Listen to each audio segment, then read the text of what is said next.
You remember Deuteronomy chapter 21, verse 10 to 14? They could take a captive woman. Well, welcome back. This is part 2 of going over Deuteronomy chapter 21, verse 10 to 14. Last part, this is going to be the final part. Last part, part 1, I did Deuteronomy chapter 21, verse 10, a little bit of 11. So today, we're going to get the whole bulk of verse 11, 12, 13, and 14. So I hope you guys, this is just me going over. Hopefully you guys could take notes. I did make an article about this. I put it into one of my posts that I usually do on YouTube. So you guys could check that out. Click the link and then you guys will be able to go to. If you guys can't find the link, just comment down below and I'll guide you to it. We left off talking about verse 11, talking about that it's a conditional statement. So let's talk more about verse 11. And let me reread verse 11 to have a refresher. And no, I'm not going back to verse 10. If you guys want to know verse 10 and a little bit of verse 11, you could go back to part 1 so you can get more clarification. But now today, we're specifically talking about verse 11, 12, 13, and 14. I took my time, so hopefully you guys could just listen. So verse 11, it says, "And you see among the captives a beautiful woman, and desire her, and would take her to be your wife." I read M.I. Ray's work, who's a woman, and not only just a woman, a very intelligent woman too. Even though she may disagree, she's a very intelligent scholar in her own rights. But I disagree with her in her interpretation of Deuteronomy chapter 21, verse 11. She sees it from a modern view, and you have to kind of read the Bible in its time. And when you read, and when I read verse 11, you have to keep in mind, these are women who are captive women. You can't just leave the woman where they are. Imagine if you leave the woman after you have destroyed your enemies who try to kill you, you marry the woman. And it says, if you see a beautiful woman and you desire her, and she said, that's like wrong to look upon a woman and desire her if she's beautiful. And I think she's not being honest with humanity. Humanity, anybody, we like people that looks attractive to us. We're not going after anyone who isn't attractive to us, who are not attractive. So I see nothing technically wrong with this verse in verse 11. And the thing is, it says you desire to take her to be your wife, not desire to be your sex slave. And I think this is something that is so important because it tries to hone on something that is not there. So what? She was beautiful and desire. Yes, in a situation, oh, he's getting a woman, he's taking her. And in our minds, we think it's to do something bad. But the Bible says if you desire her, you like her, take her to be your wife. And I think that's a good pivotal point because at that time, in the ancient Near East, they would take these women after destroying their enemy. They would take the woman and make them their sex slave, their concubines, to do whatever they choose to do with them. But God didn't make that for Israel. He said, if you want them, make them your wife. Make them your wife. And I think it makes it worse when we get to verse 12, 13, and 14, because he has to wait a month. So let me just, before I go to verse 12, I want to mention that we have to keep all these things in mind, because in verse 10, it talks about that they're marrying their enemies, right? Something that I read, I want to read verbatim in what I said. I said the verse begins with the captor's acknowledgement of the woman's beauty. One may conclude that the men are objectifying a woman based on her physical beauty. They come to this conclusion because the word see and beautiful woman, these words don't have a negative connotation, but it depends on the surrounding context. And this is what I mentioned. I mentioned Bible verses so we could see the connection and how they connect with each other. I mentioned Exodus chapter 2, verse 25. Explains how God saw the Israelites suffering in Egypt. When God saw them, it wasn't in a sexual way, but he saw their affliction, the pain that they were going through. In Genesis chapter 39, verse 6, this is where Joseph's described as handsome. Demonstrates that attraction is subjective. Potiphar's wives found him desirable. Yet not every woman in Egypt found Joseph desirable. The only reason why Joseph is called handsome is because in the context, Potiphar thought Joseph was handsome. She thought he was attractive. Not everybody. It's not an overarching statement that, oh, Joseph across the board is handsome to everybody during that time. Who knows? But in that context, he is handsome because Potiphar's wife find him attractive. So likewise, in Deuteronomy chapter 21, verse 11, the soldier notices a woman he finds attractive, but this does not mean all men will perceive beauty the same way. Furthermore, the law includes a waiting period. So now let's read verses 12, 13, and 14 all together so we can get this all totality context. It says, then you shall bring her home to your house, and she shall shave her head and trim her nails. She shall put off the clothes of her captivity, remain in your house, and mourn her father and her mother a full month. After that, you may go into her and be her husband, and she shall be your wife. But I also want to say this.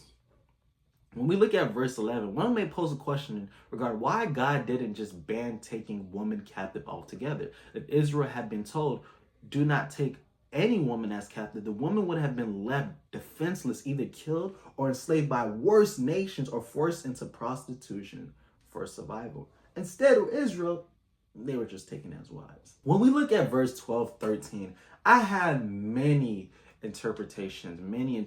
People thought this was a way to make sure the man actually likes the woman. So he's not having no intercourse with her for a month. Imagine that this woman is able to mourn her father, her mother. She is able to grieve. She is able to reflect. But I think it also does something for the man as well, too. As she's paring her nails, as she's shaving her head, as she's doing all these things, she's becoming less and less attractive. So he thought he was marrying the girl just for her attraction. Now he has to make sure he's marrying the girl because he actually likes her. Something that I wrote, it says, this delay ensured that the man's desires were not fueled by lust. One can even say that the following the woman to mourn shows compassion. In the ancient Near East, women are not given a month to mourn, but rather they become sex slaves or concubines. Like I said, no woman in the ancient Near East was given a month to mourn their family. That was gratitude, that was grace, and that was actually love. I think this gives this period to show the woman like, wow, this is different than how I would have been treated. And we have to stop thinking in a modern sense, because in a modern sense, how women are today in their mindset is different how women in their mindset was back then. And we have to realize that. And verse 14, which I believe is the best part, and you have no delight in her, then you shall set her free. But certainly you shall not sell her for money. You should not treat her brutally because you have humbled her. So you see that if you have no delight in her, you shall set her free. After a month, you could set her free. Some people may ask, am I Ray, the same woman that I talked about, who's a scholar in her own right? She talks about how she left with nothing. And I think one thing that she forgot to mention is that she's not a person who was born in Israel, the nation of Israel. She was born outside the other nations. So she has no possessions. She has no extra security. But we know at that time, during those times, that God made sure that people took care of the widows, the fatherless, those who have no protection, the sojourners, the strangers, the foreigners, whatever it is, God made sure that they had the protection that they need. Let me read a verse for you. It is Exodus chapter 22, verse 21, but it's also found in Deuteronomy chapter 10, verse 19. It says, love the stranger, for you were strangers in the land of Egypt. So we see this principle of caring for the strangers. Did you forget Ruth and Rahab? Both foreign women, but treated so well. Don't forget to mention that. And this is after, well, all of these are after the law. And last but not least, because you have humbled her, let me give you where it could also be translated as. It could be translated as because you have humbled, afflicted, or humiliated her. So the man has done something to her. This verse acknowledged the woman's mistreatment and that she could go free because of her mistreatment. So the Bible, and let me give you a conclusion of this. The passage in Deuteronomy chapter 21, verse 10 to 14 presents a specific scenario in which Israelite soldiers take captives after defeating an enemy nation. The term enemy in the biblical context was not solely defined by political or territorial conflict, but also moral and spiritual opposition to God's law. Examples such as the Moabites in Numbers 22 through Numbers 25, and Canaanites in Leviticus chapter 18, verse 24 to 28, demonstrate that oppression to Israel often involved attempts to lead them into idolatry. The passage in Deuteronomy chapter 21, verse 10 to 14 can be summarized like this. The Israelite soldiers take captives after defeating an enemy nation. The term enemy in the biblical context was not solely defined by political or territorial conflict, but also by moral and spiritual opposition to God's law.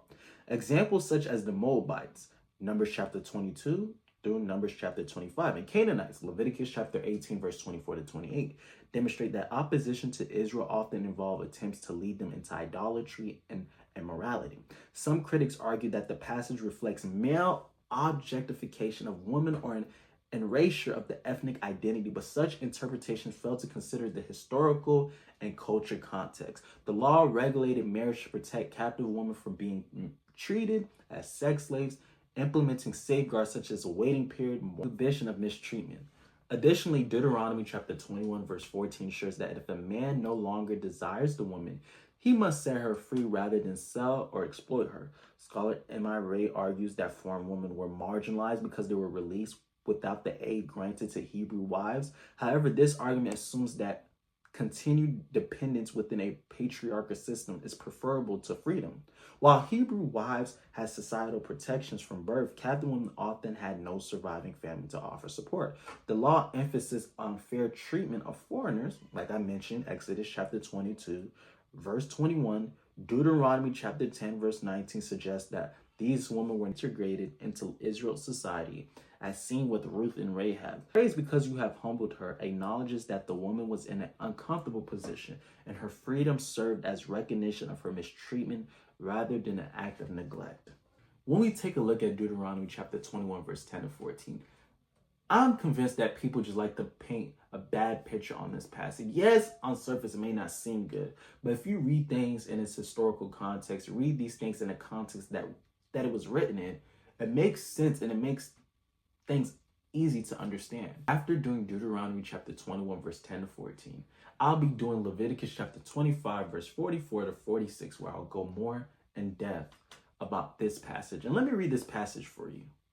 And as for your male and female slaves whom you may have from the nations that are around you, from them you may buy male and female slaves. Moreover, you may buy the children of the strangers who dwell among you, and their families who are with you, which they beget in your land, and they shall become your property. And you may take them as an inheritance for your children after you, to inherit them as a possession. They shall be your permanent slaves. But regarding your brethren, the children of Israel, you should not rule over one another with rigor. I want you guys to be a part of this channel. If you like this channel, if you just like the information that I give, I would like for you guys to subscribe, leave a like, leave a thumbs up, and be ready for the next video, because the next video is coming. I'm posting every Sunday, so hopefully you guys enjoyed this. Until next time.